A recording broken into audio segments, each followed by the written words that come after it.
Hi everyone, welcome to my channel. ఈరోజు మనం పల్లీల లడ్డు ఎలా చేసుకోవాలో చూద్దాము.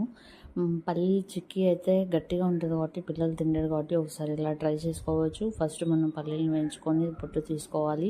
దాని తర్వాత బెల్లం తీసుకోవాలి. దానికి తగినంత బెల్లం తీసుకొని దానిలో కొంచెం లైట్గా వాటర్ వేసి దాన్ని కరిగేంత వరకు పెట్టి దాని తర్వాత పల్లీలు వేసుకొని పల్లీలు వేసుకొని అవి కొంచెం బాగా గట్టిగా అయ్యేంత వరకు ఫ్రై చేసుకోవాలి.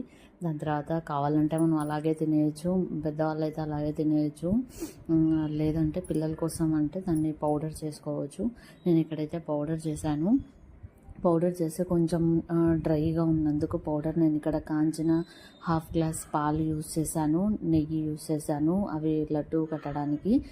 పాలు చేసినా ఏమవ్వదు, ఇది ఫ్రిడ్జ్లో 1 వీక్ వరకు స్టోర్ అవుతాయి లడ్డూలు.